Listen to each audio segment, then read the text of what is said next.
There's something about the Kenyan coast, the warm breeze, the sound of the ocean, and the quiet rhythm of life that feels almost peaceful. But sometimes, behind that calm, lie stories too painful to imagine. Today, I'm taking you to Kwale County, where a family dispute turned deadly, and where one man's moment of anger cost him everything.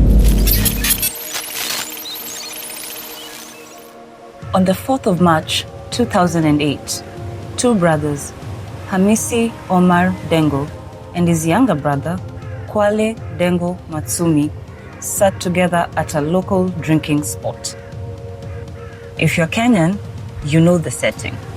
A mabati structure, plastic chairs, laughter, debates, and cups of fresh nazi or palm wine being passed around. It was supposed to be just another evening, but then politics came up. And just like that, everything changed. The conversation became heated. Voices rose.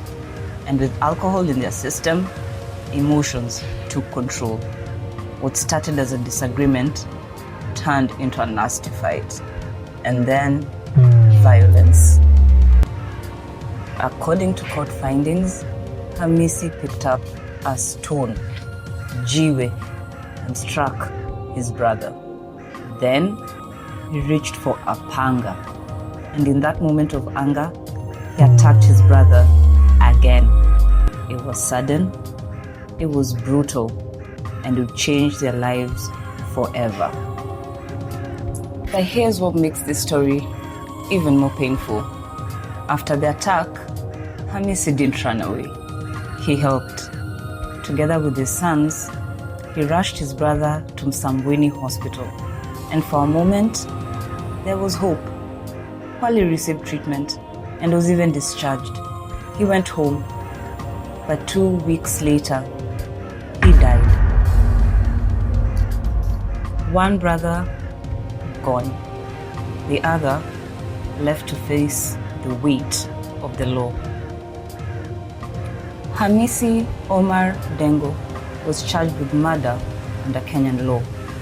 At the time, the punishment for murder was strict, a mandatory death sentence, meaning no matter the circumstances, no matter the remorse, the outcome was already decided.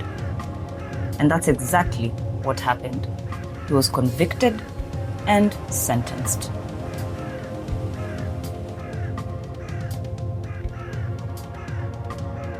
But years later, something changed in Kenya's justice system.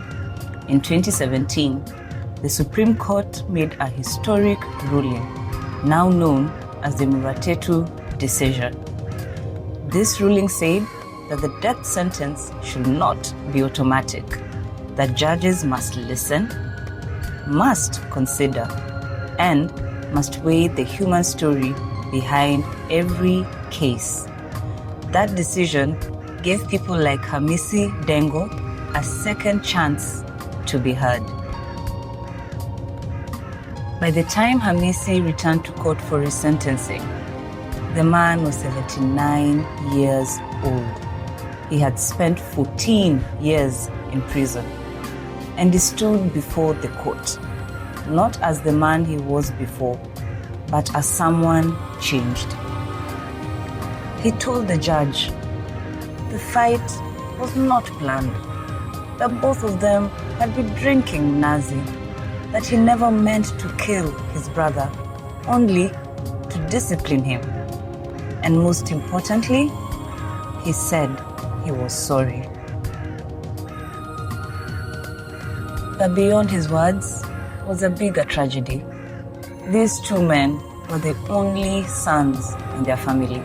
Now, one was dead, and the other in prison.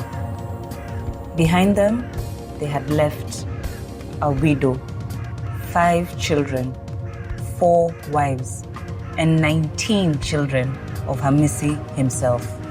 An entire family left without guidance. The court had to make a difficult decision. How do you balance justice with mercy? How do you punish a life taken while acknowledging regret, age, and time already served? In 2021, the High Court made its decision. Hamisi Omar Dengo would serve 20 years in prison from the date of his arrest. And as I tell you this story, I want you to think about something. Because this is not just about one man, it's about all of us. First, anger can destroy everything.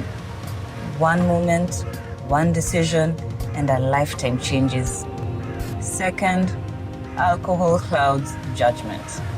Many of these tragedies begin the same way. We were just drinking. Tulikuwa tu tunakunywa. Third, the law is learning to be human. Justice is not only about punishment, but also understanding. Fourth, consequences are real. Even with mercy, years were lost and a life was gone. And finally, families pay the highest price. Children grow up without fathers, wives become widows, and homes and compounds are never the same again.